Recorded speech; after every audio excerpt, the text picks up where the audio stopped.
everybody, and welcome to our webcast on exploring PAM4 short-reach data center interconnects. This is the 7th in a series of webcasts sponsored by DuPont Silicon Valley Technology Center and the Consortium for Onboard Optics, or COBO. So over the next hour, we'll be discussing PAM4 AOC, active optical cables, and SR modules, short-reach modules, using analog CDR technology.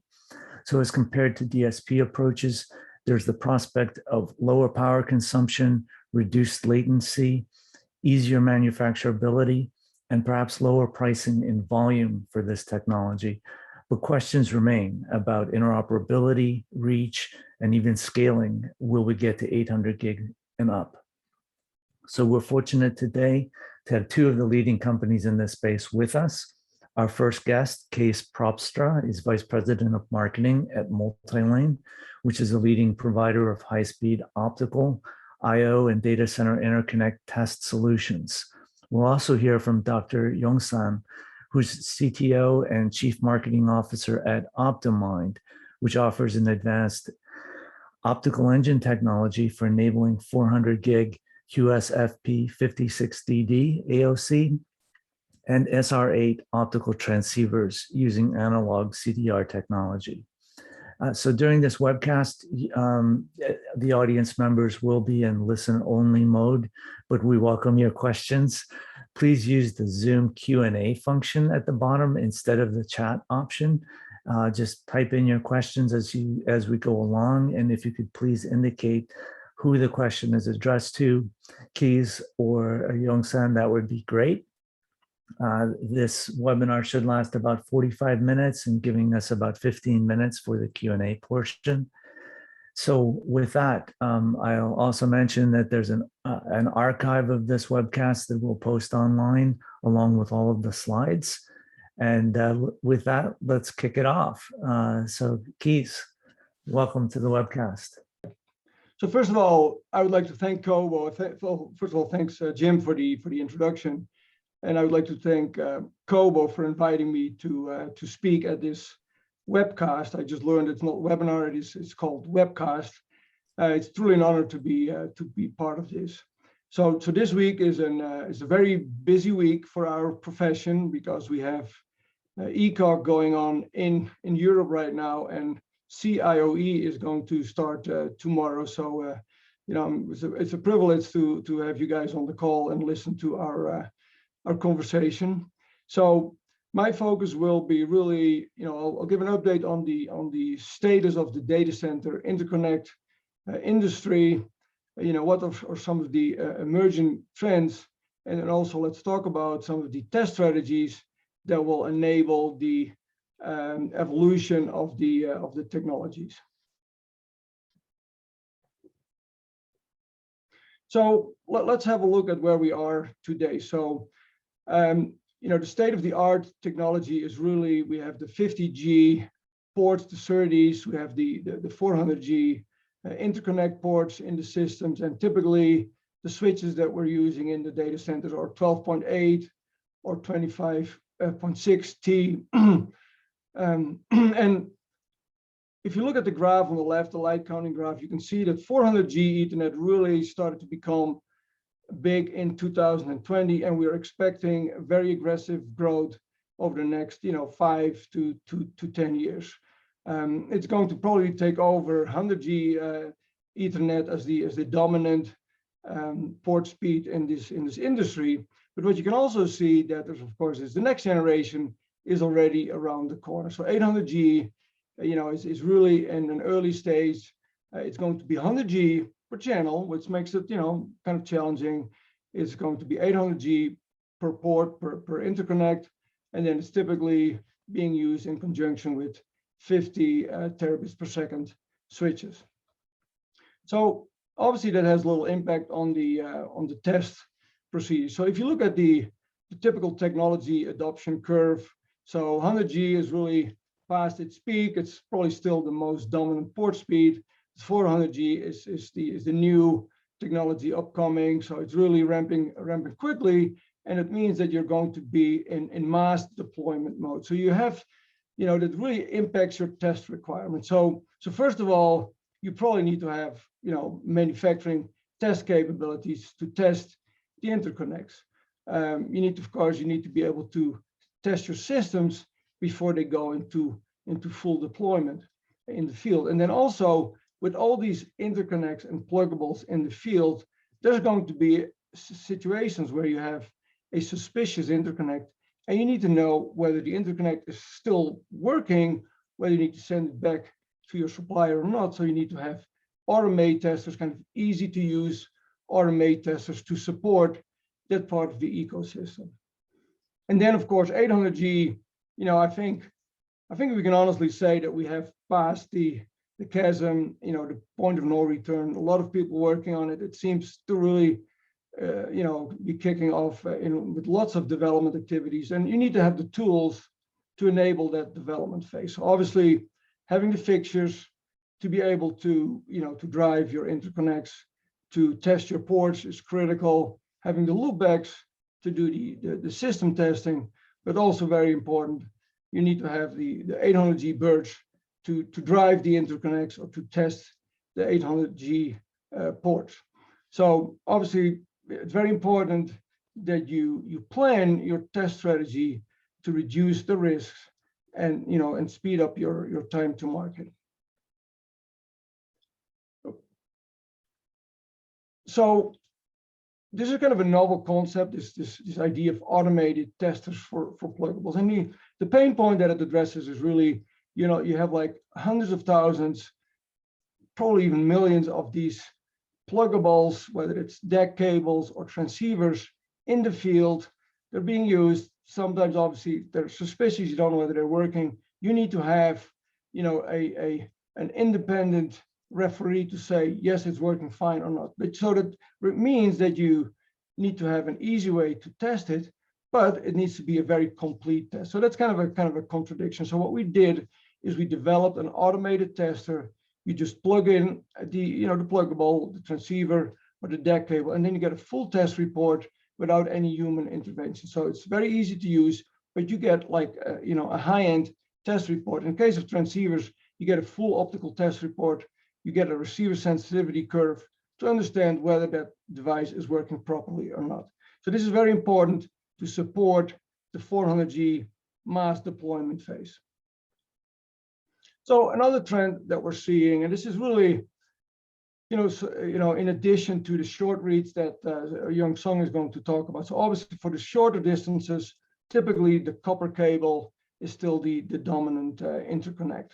It's the cheapest, lowest power, but at 50G, especially at 100G, the reaches are going to be limited. So you need to have an active copper cable to extend the reach. As you can see on the plot on the right that was provided by Spectra 7. So what we're seeing in the industry, there's really two different approaches. You have the redriver approach where you basically clean up the signal with some equalization and gain, which you can see on the left, the eye diagram on the left. Or you have retimer-based solutions where you basically recover the signal and send out a clean copy of that signal, and you get a kind of a more open eye. Obviously, that will impact, the testing strategy that you will need to apply to be able to understand whether the device is working properly. And we see some activities from the HiWi consortium to really push the active electrical cables into the market. So on one side we have the retimer-based solution, so kind of the clean eye. It's kind of a plug-and-play solution, meaning you get the cable, you plug it into the system, it works. You have a standard interface. So obviously, your test solution should represent that. So we are developing right now a solution in conjunction with HiWire, where you basically plug in the cable, you do a seamless validation, you do a link-up time, how long does it take for your cable to be ready, and then you do a figure of merit test, which is based, in this case, on pre and post-fac BER. So very easy to use to be able to get a test report like that. So then on the other side, we have active copper cables, the redriver based, where you basically clean up the signal with gain and equalization. And that's a more intricate balance between the IC settings in the active cable, the transmitter equalization on the host and the receiver on the host. So you need to have a lot of insight into behavior to be able to optimize that. So we have a parametric cable test solution where a bird, drives the signal into the active copper cable, and then you have an oscilloscope to characterize the signal, and that will give you S parameter characterization, I diagram characterization, so that you can optimize the settings to get to this optimum condition for the cable. And you can see that both approaches have a place in the market. They have a specific niche to optimize the reach, cost, and power. Sorry.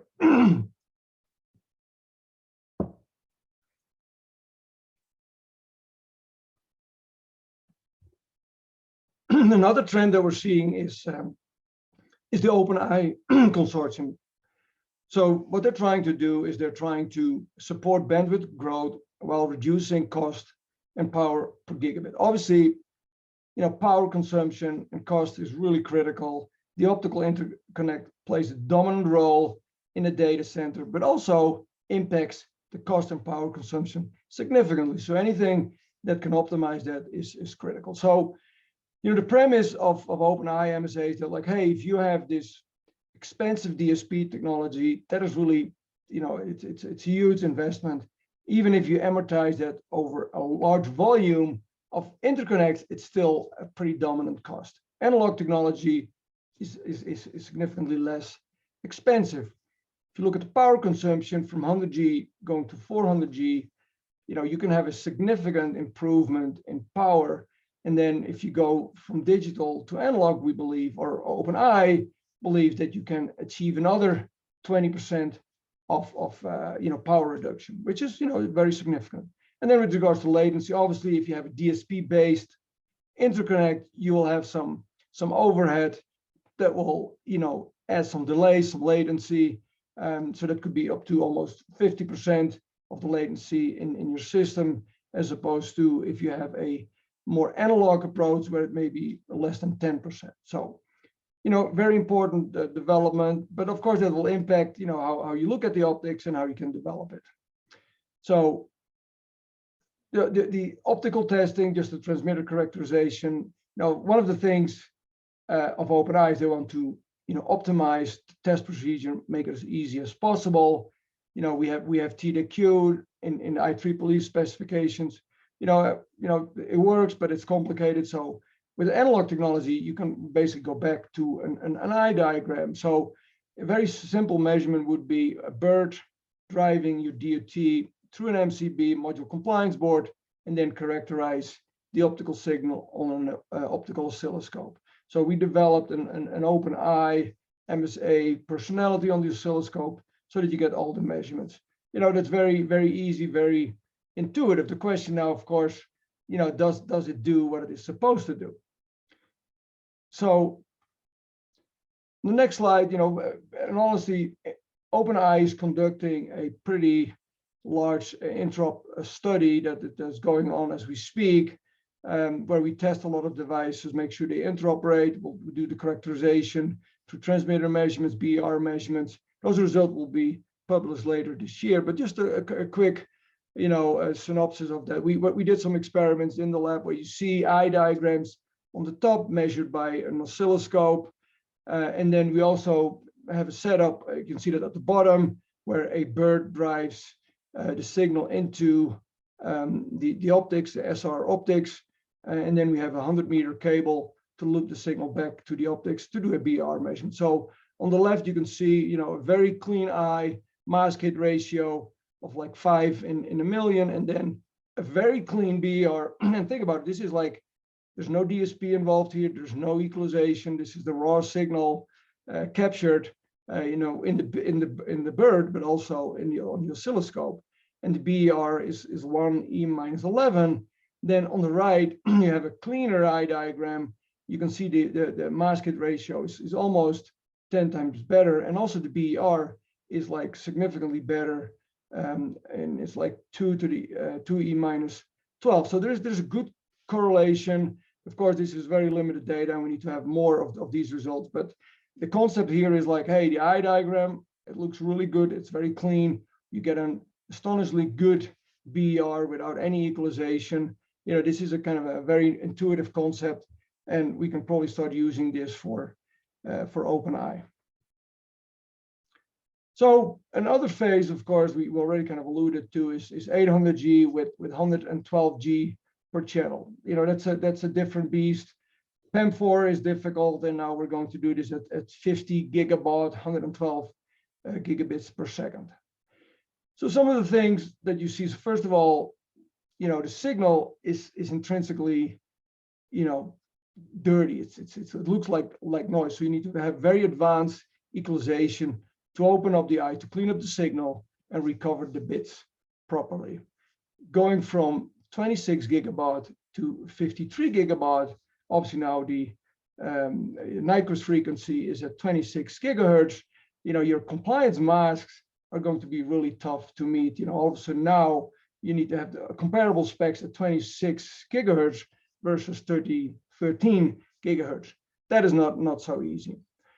Fabrication tolerance are going to play a more dominant role. So something that was working at 50 gigabits per second may not be working at 100 gigabits per second. So you really need to make sure that you work closely with your you know, supplier, you know, validate the fabrication tolerances and probably tighten them up to be able to really get the desired results. And last but not least, obviously to develop these kind of products, to do the complex routing, you need to have a couple of tools in your design team, some advanced tools to really get to these optimum designs. And the specifications that we're tracking, of course, are IEEE, CK, and OIF, the CEI 112G. But you know, it's going to be hard. It's a next technology evolution. So you really need to make sure that you have a good design procedure that includes a rigorous test procedure or you know, a test strategy to be able to get all the information to figure out how you can optimize your designs in as short a time as possible. So on one side, of course, you have the interconnect. The interconnect needs to be tested. Is it meeting the specifications? Some basic tools that are available for that, of course, are the module compliance board that gives you access to the high-speed signals, gives you access to the CMOS registers, so you can program the pluggable transceiver or DAC or active cable, and then it allows you to test these, you know, typically with a bit error rate tester, because that's closest to how, you know, the pluggable is going to be used in a real system environment. So that's on one side, testing the pluggable. Then a very important thing is interoperability. If you plug in your transceiver or active cable into your system, there needs to be some kind of a handshake to make sure that the device is going to work properly. So that seamless interaction needs to work fine and needs to be spec compliant. So you need to have some tools to validate that. So we developed an adapter that will give you access to the CMOS, the I2C interface. You can actually plug a CMOS analyzer board on top of that that comes with a software GUI, so that you really can visualize the I2C interaction. You can validate that you're CMOS compliant. You can also program the host and the transceiver, and you can even look at the command execution through kind of a state machine diagram. So this is really important because, you know, the host can work, the transceiver can work. If they don't interoperate, then we have a problem. So this is an important step that you need to validate. Then, of course, on the other side, you have the host board. You need to make sure that is spec compliant and also robust enough to be able to work with all the conditions that it's going to see. And the first step is you need to have a host compliance board, again, to get access to the high-speed signals. Then you can combine that with a BERT to drive in a clean signal to validate that it is working, but also to drive in a dirty signal, you know, with some jitter tolerance, like sinusoidal jitter, crosstalk noise, minimum amplitude, to see like, hey, are you spec compliant, but also the stressed receiver conditions. So very important. Then you have the three elements, the key elements that are working just fine. So then on top of that, you want to do some system stress testing before you send your system into the real world. So you really want to populate your system, fully, and then test it for signal integrity, again, seamless compatibility, but more importantly, the thermal household. If you have a fully populated system running at full speed, you need to make sure that, of course, thermal household is in order and you don't overheat the system. So we developed loopback modules that can be used to emulate the pluggable, the transceiver, or the DAC, and they can be used for system testing, very detailed system testing. And that's a very important step before you deploy, of course, your system into the real world.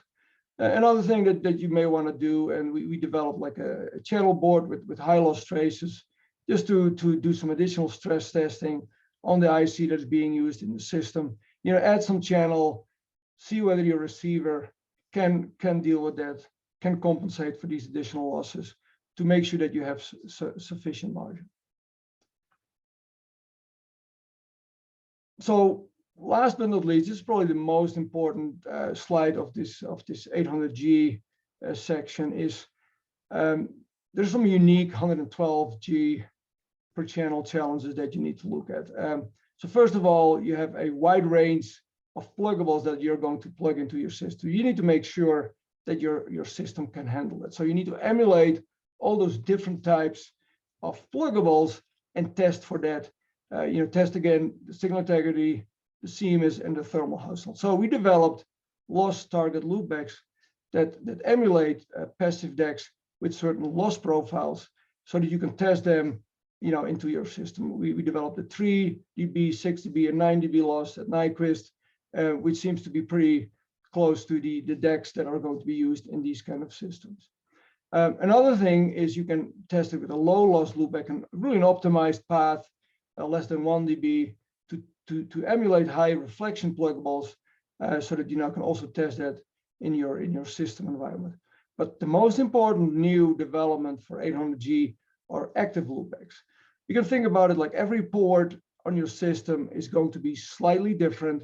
You have really lossy, worst case lossy ports on one side, and then on the other side, you have very complex pluggables that need a kind of a link optimization that requires equalization inside the pluggable, or also the transmit and receive equalization. So to have an active loopback that can emulate those kind of conditions and test those worst case ports as well as the very complex pluggables, that is going to be very critical for 800G. And this is probably going to be one of the biggest innovations for system testing for 800G are these active loopbacks. And of course, they have some smart electronics inside that you can use for maybe some additional analysis. So this is under development, but this is going to be a very critical element of the 800G testing.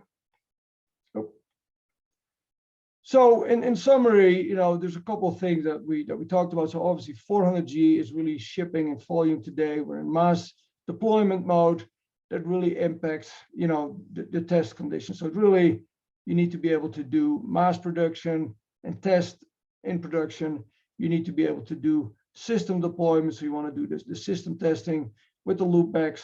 And then also, very important, you have all these interconnects in the field. How can we test them to make sure that if we have a failing device, is it working, is it not working? So have automated RMA testers is really critical for this technology. Then there's a lot of new technologies that are going to be deployed at 400G, but also at 800G to focus on the optimization of cost, power, and reach. That requires new test methodologies. We're all starting to develop them. It looks like we have it under control, but there's still need to validate some of these elements. And then, of course, we have 800G around the corner with its unique 112G per channel challenges. And every technology evolution is hard. This one is no exception. To be able to reduce the risk and to optimize the time to market, you just need to plan a very rigorous test strategy. If you get enough information from all these elements that are part of the design, you should be able to handle this and get enough information to make the optimizations that are required before this becomes a commercially viable technology. So this is what I wanted to present today, and I will now hand over to Young Sun from Optomind, and he's going to talk in a lot of detail about very exciting optical short reach PAM4 technology. And with this, Young, it's all yours. Thank you for attending my presentation at COBO webinar. I appreciate DuPont Silicon Valley Technology Center and COBO organization to be a sponsor and support this webcast. My name is Young Sun, the CTO and CMO at Optomind. I'm thrilled to present our PAM4 SR solutions for huge volume demand in the advanced data center today. Based on famous Cisco research on global cloud index, over 80% of data traffic is generated within data center in North America. Total east-west traffic is over 90%, and it means shorter reach interconnect is driving more data traffic than longer reach. Traditionally, rack local traffic is governed by DAC, copper cable only. As data rate increases beyond 50 Gbps per channel, and 8 channels of form factor such as QSFP-DD becomes popular, cable management and handling within the rack becomes a nightmare very seriously. Thick copper cable is too heavy and rigid to handle and thick to block the airflow seriously. Advanced HPC systems already started adopting AOC for top of rack as well as rack-to-rack interconnect to overcome the cable issue. Light counting presented market for Ethernet and DWDM optics at OIF last February. One interesting slide shows the same as Cisco Cloud Index result. Most data traffic through optical cable is between 100 meter and 2 kilometer. If we narrow down it to a high data rate only, like aggregated 100 Gbps and beyond, far more optical bandwidth will be used within shorter than 100 meter. That area becomes a sweet spot of the market with AOC adoption more and more. Another interesting result on total cost of network connectivity from Cisco. As you see, the portion of BOM cost becomes larger for optics as the data rate goes faster. It is natural that reduction of network hardware cost is decreasing much faster than cost of optics. Optics complexity and its nature of signal integrity at higher data rate make it happen, especially at 400G and beyond. Optics technology shall require more cost innovation in volume production to satisfy huge market demand coming this time.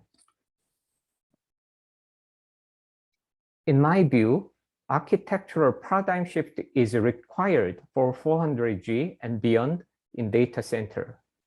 Today, switch in data center moves at higher speed from 100G towards 400G.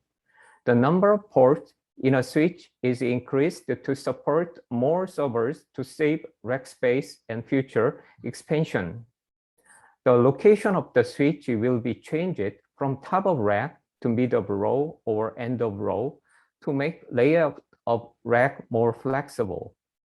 DAC could not cover mid of row or end of row reach for 400 Gbps data rate. Pixel SR optics and AOC will replace copper DAC over 10 meter with a multimode fiber link. The market requires high volume manufacturing of AOC and SR optics module to meet supply chain management without shortage of the product. Direct driving current modulation of VCSEL with PAM4 signaling is more difficult than electro-absorption type modulation of laser diode to make a good optical signal. DSP is an approach to get better signal performance of PAM4, and it is popular in the market. DSP consumes more power than analog CDR and requires longer latency, which is not desirable for HPC, AI, and machine learning application. Analog CDR is a viable solution in PAM4 SR optics, but it is not popular in the market yet. We should consider complexity of multiple parameters in designing VCSEL-based optical link in PAM4. Multimode high-speed VCSEL has various beam profiles, including beam divergence and spatial mode distribution. Optics design requires to receive all the beams from the VCSEL to transmit high-quality PAM4 signal to receiver. Direct modulation of VCSEL for PAM4 signal requires maintaining linearity for the operating temperature range. PAM4 optical signal performance is influenced by various parameters, including RIN, spatial mode partitioning noise, and optical feedback and crosstalk. We should consider how these parameters could be minimized in optics design.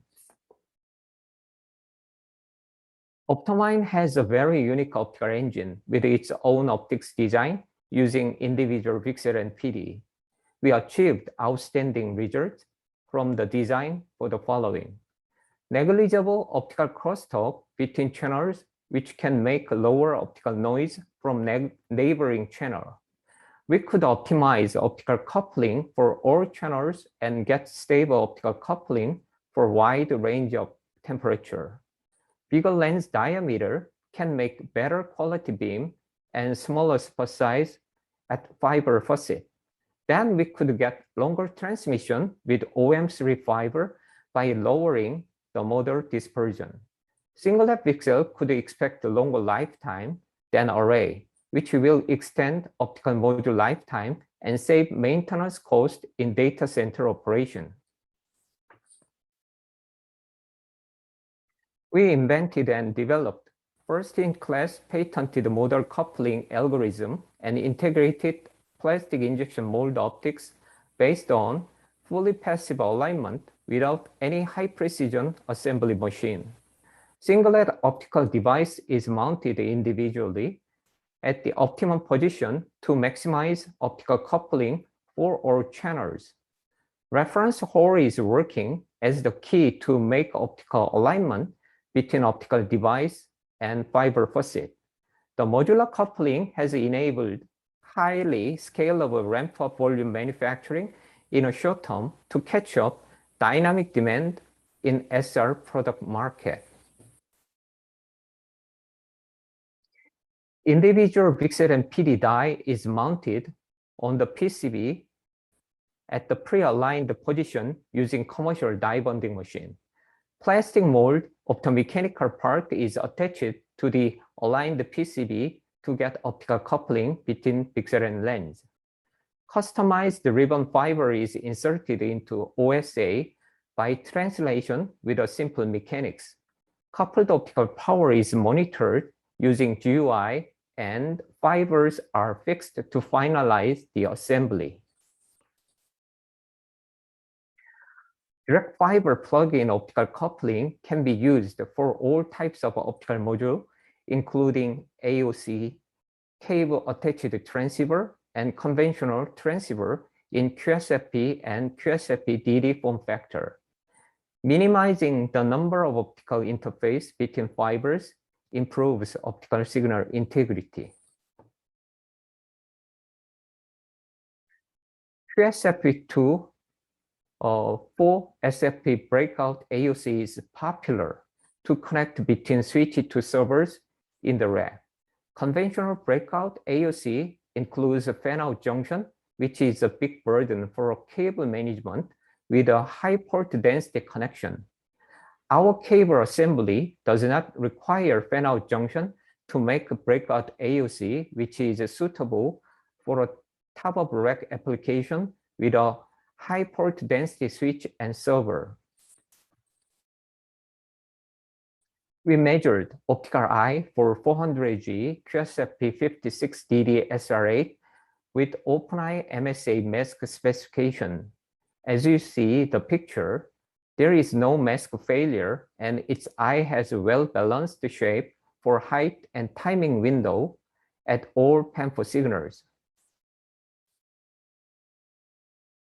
BR for 400G SR8 at PRBS 31 was measured for OM3 100-meter loopback mode at normal operating condition with an MCB. The result shows error-free for 3 channels and maximum BR is 10 to the power of -11. We also measured the symbol errors per FEC block with the same sample with a 100-meter loopback cable. The maximum symbol error count is 2 for 2 channels only. All other channels have just the symbol error count 1. Our 400G SR8 transceivers can reach up to 150 meter using OM3 multimode fiber at 70 degrees C without problem. The maximum BR shows still 10 to the power of -9 and average BR maintains 10 to the power of -10 or lower.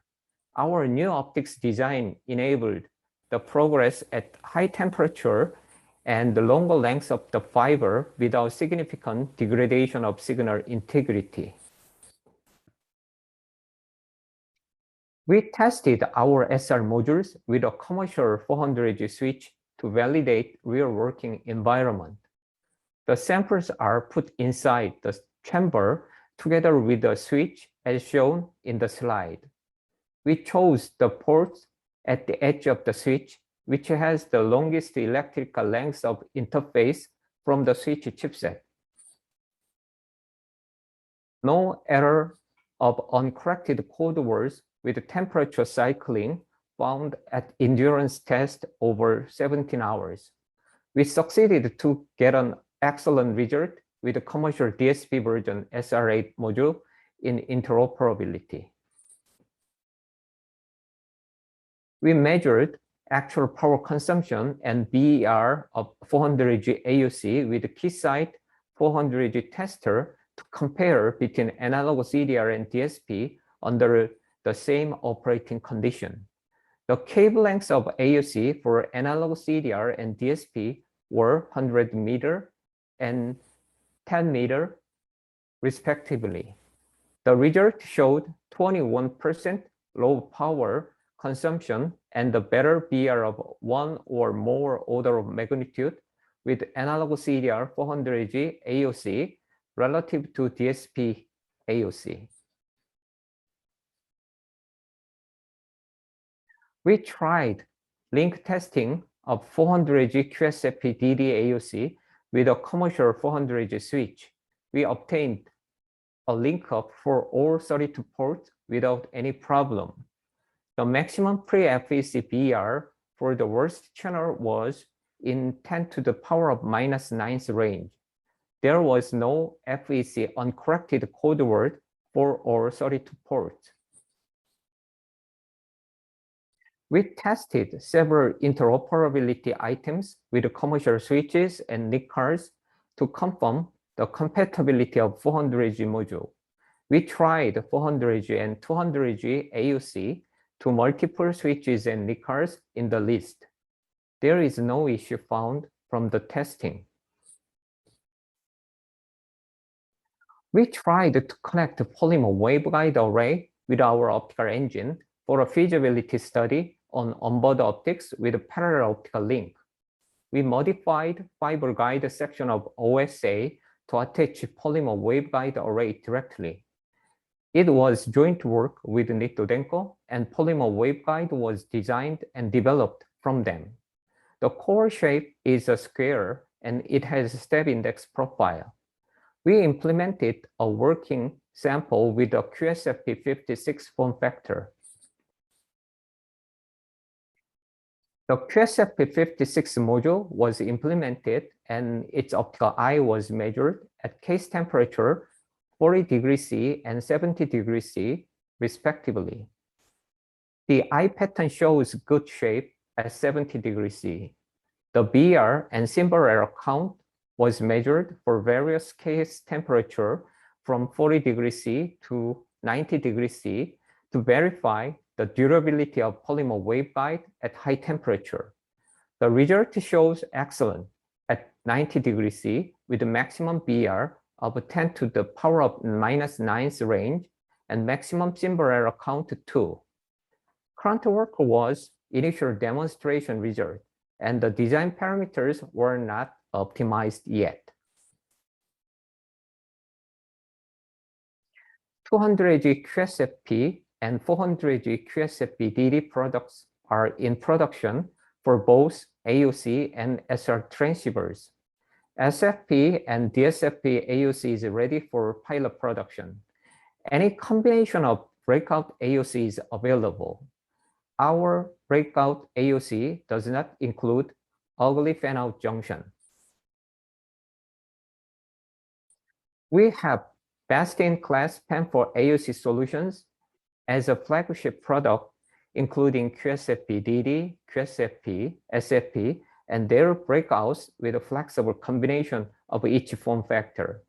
We are doing the same with 25 Gbps energy products for both AOC and transceivers. Our transceiver can reach longer than standard SR specification with the OM3 fiber, and cable-attached transceivers are attractive to highly dense and complex routing of end-of-row or width-of-row application with a patch panel deployment. I would like to summarize our approach and current status in PAM4 SR module and AOC. We designed and implemented SR module and AOC to meet all standard specifications. The following are the key features of our optics design. Our new optical engine has demonstrated an excellent SR8 transceiver performance in PAM4 50 Gbps per channel as a result. Optomind is ready to support HPC and hyperscale data center applications with its PAM4 AOC and transceivers. The products are deliverable to customers now. If you have any question or inquiry, please contact me anytime. Thank you for your attention. Thank you to both of our speakers. Those are really great presentations. First, to our audience, your questions are welcome. So please use the Q&A function and type your question in there, and we will answer as many as we can in the remaining 15 minutes of the webinar. So to start this off, I'd like to ask both of the participants. You didn't mention any activity with COBO, with onboard optics. How does that come in, and what are you thinking about that? I can start this off. So co-packaged optics obviously is really an important development, and that's kind of COBO's mandate. And the idea is really to bring the optics as close as possible to the switch ASICs, to reduce power, to reduce cost and increase reach and so on. But also the challenge with that is, of course, it comes with technology risks to be able to develop that kind of technology. So what we're seeing right now is that the industry is used to a pluggable ecosystem, with DAC cables, with AOCs, SR optics, and transceivers, and we'll try to squeeze out as much as possible with those technologies. And for instance, the 800G evolution is really going to be predominantly based on these kind of pluggables. And then, of course, there are some standards that are trying to go beyond 800G, like for instance OSFP XD. But of course, to be able to reduce the power and increase the density to beyond 50 terabits per second switches, that is going to be a challenge. And I believe that co-packaged optics, like what Kobo is advertising, is going to play a critical role there. And what you see in the industry is now that instead of going straight to co-packaged optics, there's also kind of a near packaged optics definition that is, makes it a little bit easier transition to go there, with a more relaxed channel definition in XSR plus, which should make it a little bit easier to transition to that technology. So it's going to happen. We don't know exactly when, and we don't know exactly what it's going to look like, but it's definitely on the roadmap. Okay, Young-san, any comments on onboard optics? Well, as of now, onboard optics could be migrate to near packaged optics. It is proposed last OIF meeting, and it's a hybrid solution between onboard optics and co-packaged optics. On that perspective, VCSEL optical interconnect could be a viable solution as of now, because VCSEL could be the best light source on the current commercially available for the optical interconnect, especially in data center solution, I think. So the co-packaged optics initially proposed based on single mode fiber only with some external high power laser source. At the end, it could be the right choice, but in the meantime, the near packaged optics could be a viable solution to develop and adopt at a real market situation, I think. Thank you. Okay. So Young-san, a couple of questions about your presentation. So first, I don't know if you can go back and show slide 5. It's where you're talking about the benefits of VCSEL short reach optics and comparing AOC and saying that they can replace DAC over the 10 to 30 meter length. So I'm wondering, what is the cost comparison? Is there a strong economic case that you're saying there? Is it cheaper?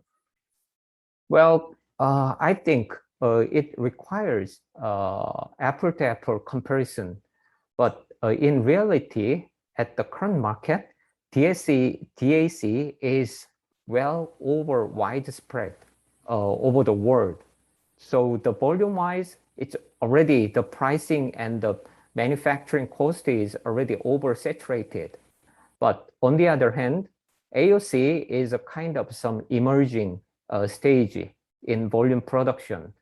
It could be similar to optical transceiver, but once we increase to volume, not just the same as DAC, but in the range of DAC within very short reach, if the case, we can reduce the significant cost, especially for the semiconductors, including chipset and VCSEL and PDs, if the case, and also the higher data rate, like 112 Gbps per channel case, DAC is not that cheap anymore. That's because they needed to select much better copper cable in material, and also they needed to tune, and also their production yield could be much lower than before. So I'm not sure the details of their productivity and cost in details, but I believe from 50 Gbps per channel PAM4 and beyond, we could challenge the DAC, or we may challenge active electrical copper first. Yeah. Okay.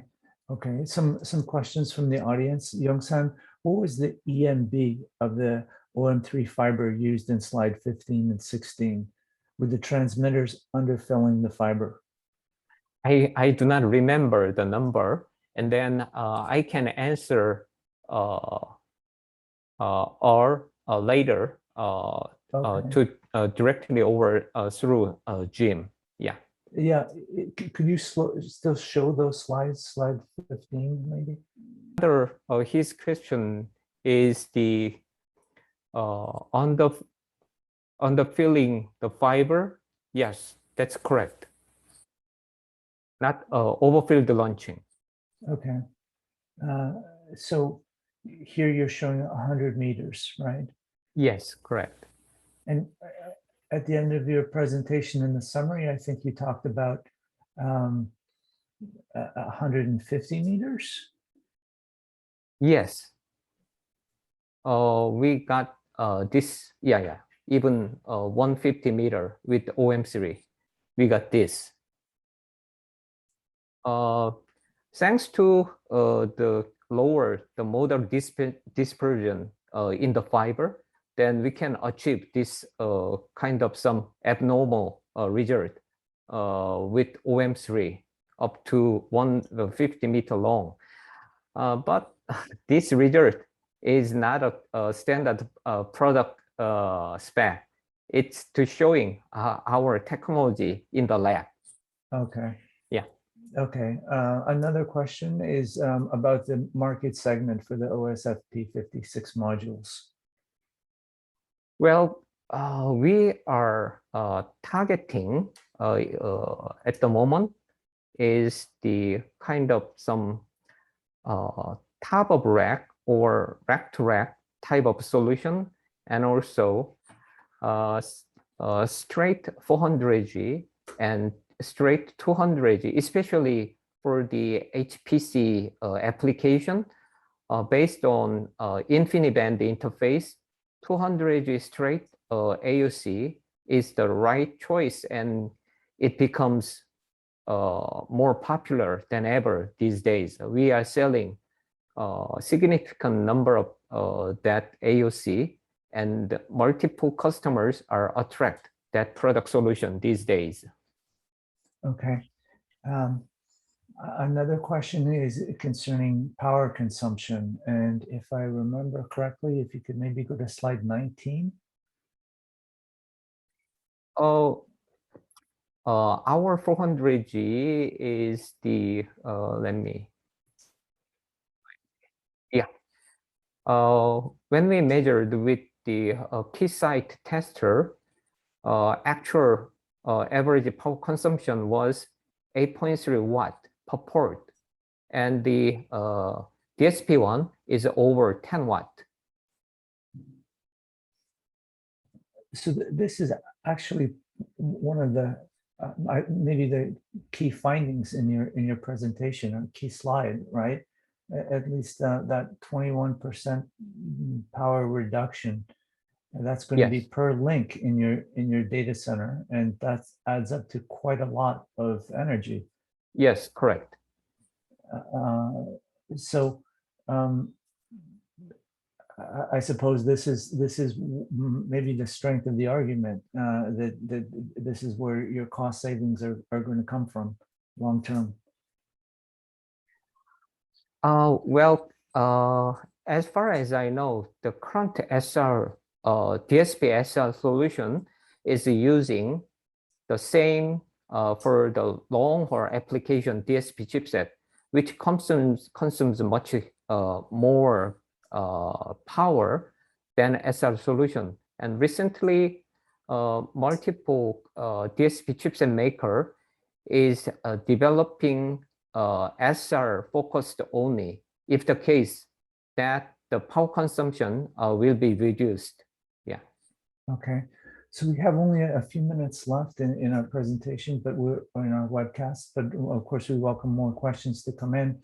In these final minutes, let's turn to 800 gig then. And I'd like to ask Kees if you could talk about what kind of testing has been done? I know that you had a slide there on the challenges at 112 gigabits per lane, and the need to develop test solutions and test tools for it. How would you characterize the industry at this point?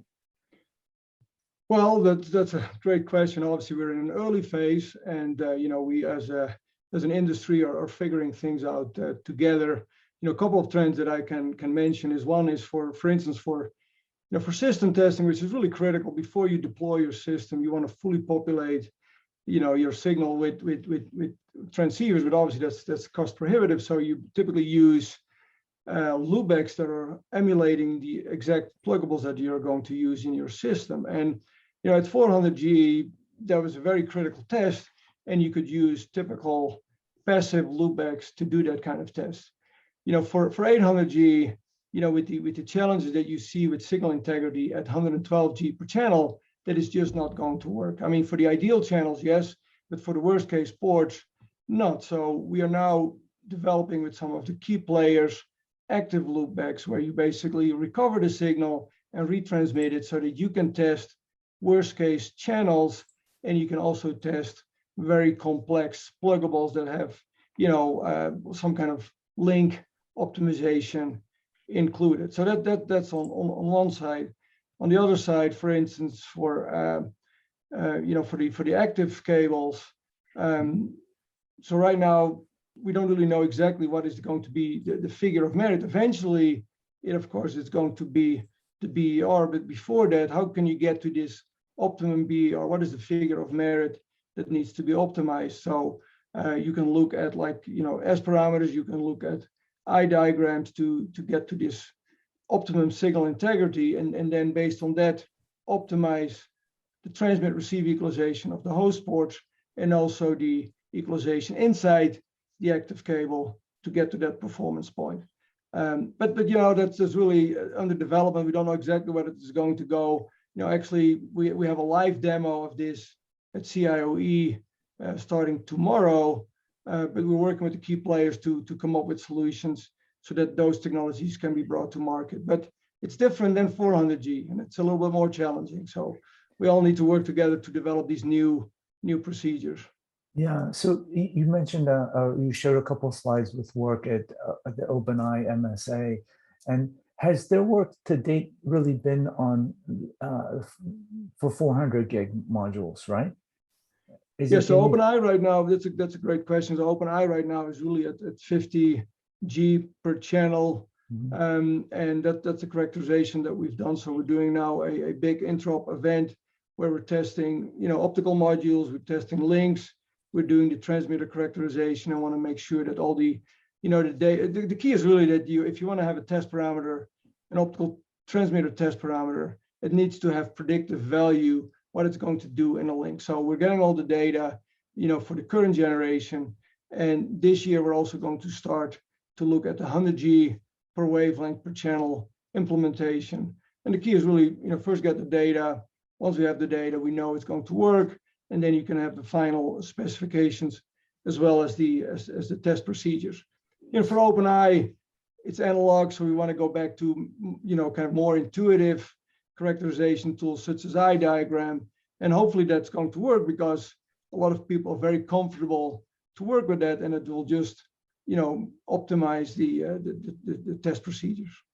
And as far as the maturity of the market overall, I suppose this begins with the module manufacturers, the cable manufacturers, then finally to the pluggables, the switches, and then the data center operators. Yeah, that's correct. That's the ecosystem that we're seeing right now. Yeah. All right. Well, excellent. I think we've reached the end of the hour, so I want to thank both of our guests for their participation here today. And also our thanks to the sponsor, DuPont Silicon Valley Technology Center and the Consortium for Onboard Optics. We will make this presentation available online for anyone. And with that, let's wrap it up and say goodbye. Thank you everyone for joining us here today.